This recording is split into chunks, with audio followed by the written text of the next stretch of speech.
Quería saber algunas pinceladas de cómo podríamos en ese proceso de crecimiento vivir al margen del sistema. Bueno, yo... No,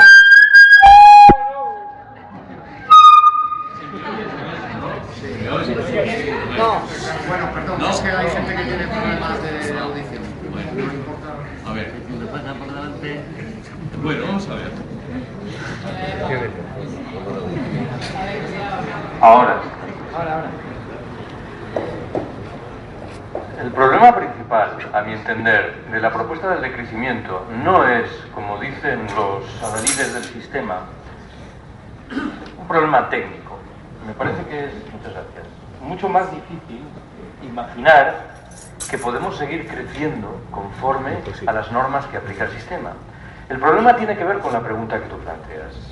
Precisamos cambiar nuestro chip mental, adentrarnos en un escenario distinto y comportarnos de manera diferente. Y yo asumo de buen grado que esto es probablemente mucho más difícil que la introducción de los cambios técnicos pertinentes. Ahora bien, ¿por qué, sin embargo, conservo la esperanza? Enuncio dos argumentos. Yo parto de la presunción de que, pese a todo, conservamos dentro de la cabeza determinados espacios razonablemente vírgenes que, convenientemente estimulados, provocan efectos sorprendentes. En cierto sentido, esto es una metáfora general que explica lo del 15 de mayo. A ver, he contado muchas veces que todos los años recibo en Madrid una llamada telefónica de un grupo de señoras muy mayores, la edad media son unos 80 años, para que dé una charla. Y hace un par de años me preguntaron de qué quería hablar y yo dije que quería hablar del decrecimiento. Y el caso es que el día en que estaba prevista la charla yo no tuve tiempo de prepararla. Prepararla en este caso significaba detenerse un momento a pensar quién te iba a escuchar, redactar los ejemplos, las anécdotas.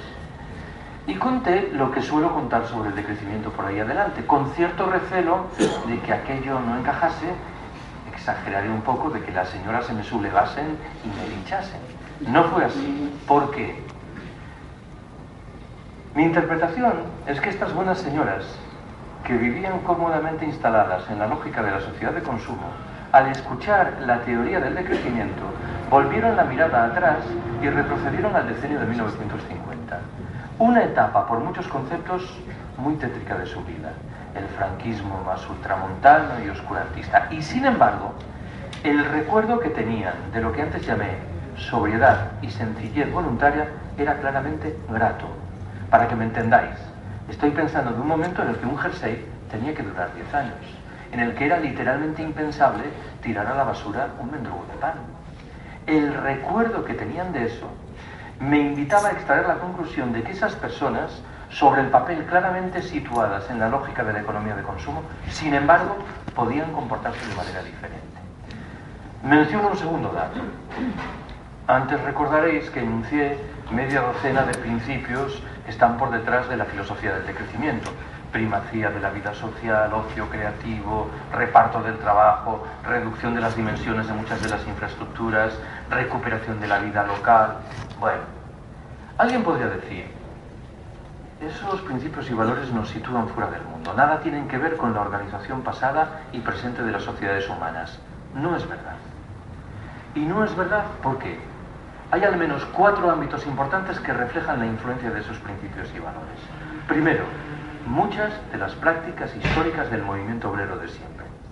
Es verdad que la presencia de esos principios y valores es más consistente en el caso de la tradición libertaria, pero no faltan en las otras. Segundo, la economía de cuidados que protagonizan fundamentalmente las mujeres, materializada en el cuidado amoroso de niños y de ancianos, las más de las veces lejos de lo monetario y siempre ecológicamente sostenible.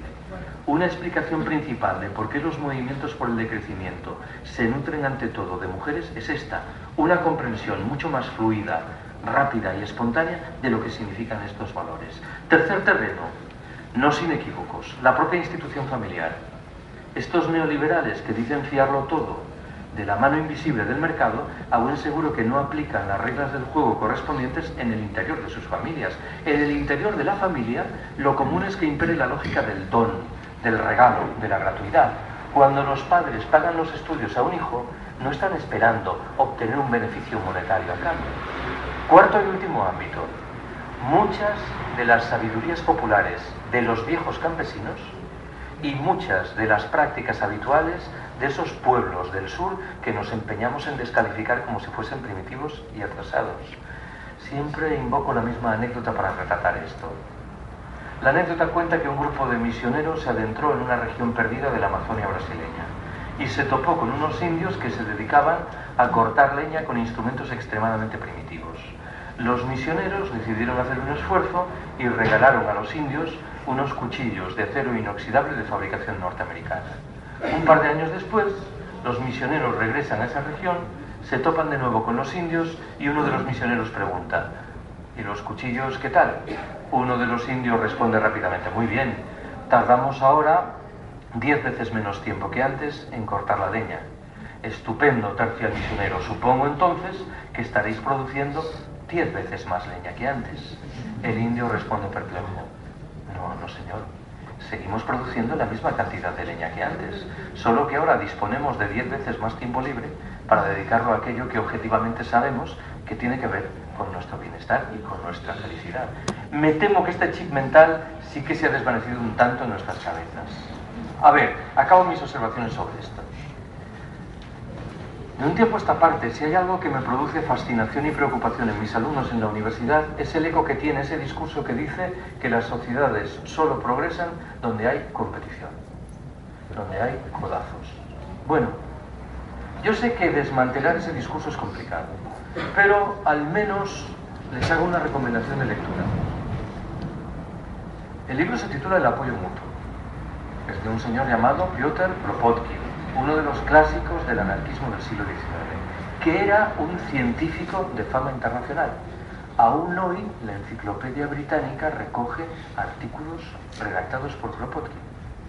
La tesis principal del apoyo mutuo es que hay muchas especies animales que progresan de la mano de la cooperación y de la solidaridad. Yo creo que esta es la perspectiva de este movimiento. Partimos de una concepción de lo que es la naturaleza humana afortunadamente diferente de la imperante. Segunda de tus preguntas, respondo de manera muy rápida. Hay un libro de un periodista alemán, Karl Ameri, traducido al castellano hace 7 u 8 años, con el título Auschwitz comienza el siglo XXI, entre signos de interrogación. La tesis principal que maneja Ameri en ese libro dice que estaríamos muy equivocados si concluyésemos que las políticas que defendieron los nazis alemanes 80 años atrás remiten a un momento histórico singularísimo, coyuntural y por ello afortunadamente irrepetible. Ameri, antes bien, nos emplaza a estudiar en detalle el sentido preciso de esas políticas. ¿Por qué? Por lo que tú decías. Porque bien pueden reaparecer entre nosotros en los años venideros, no defendidas ahora por ultramarginales grupos neonazis, sino postuladas por algunos de los principales centros de poder político y económico, cada vez más conscientes de la escasez general que se avecina y cada vez más firmemente decididos a preservar esos recursos escasos en unas pocas manos a través de un proyecto de lo que yo llamo darwinismo social militarizado. Creo yo que buena parte de las políticas que abrazó el anterior presidente norteamericano y que desgraciadamente ha heredado el actual sin modificarlas, hunden sus raíces en un proyecto de esta naturaleza. Como creo yo, por proponer otro ejemplo, que buena parte de las medidas que la Unión Europea aplica desde hace un tiempo a los inmigrantes pobres que llegan a nuestras costas y aeropuertos beben de un proyecto de esta naturaleza. Cuando hablo de esto, echo mano, sin embargo, de un ejemplo que a mí me parece más llamativo, vinculado con esta otra estimulante figura intelectual que es el expresidente del gobierno español, José María Aznar. Aznar repetía incansable una frase que comúnmente pasaba inadvertida, una frase, a mi entender, muy inquietante, que decía: mi gran proyecto consiste en colocar a España en plenitud en el club de los países más ricos. Ojo con la frasecita, que nos pasa inadvertida porque forma parte del acervo común de lo que dicen los políticos. A ver, yo la analizo así. Imaginaos que yo abandonase la plaza porticada y me encontrase con un viejo compañero de colegio al que hace 20 años que no veo. Mantuviésemos la conversación de rigor y en un momento determinado yo le preguntase: ¿y a qué te dedicas? ¿En qué trabajas? y que él me respondiese, bueno, estoy intentando convertirme en uno de los hombres más ricos del mundo. Claro, yo pensaría que me llama delante de un genuino imbécil, ¿no? No me malinterpretéis, no estoy sugiriendo que sea este el adjetivo que conviene al expresidente del gobierno español, aunque tampoco lo voy a descartar por completo. A ver, Aznar era un extraterrestre en muchos terrenos, pero el Aznar que se expresaba a través de esa frase no estaba haciendo otra cosa que reproducir las querencias abrumadoramente mayoritarias entre sus conciudadanos, hechizados en la idea de que cuanto más consuman, más felices van a ser. A principios del año 2003, el resultado de una encuesta hizo que se disparasen muchas ilusiones. Un 92% de los ciudadanos españoles declaraban rechazar agriamente una intervención militar norteamericana en Irak. Hoy sabemos que aquel resultado era eso, una ilusión óptica. ¿Por qué? En primer lugar, por una razón fácil de entender. A cualquier persona bien nacida le preguntan si defiende o rechaza una guerra y experimenta un impulso biológico encaminado a rechazarla. Pero en segundo término, por una razón más profunda.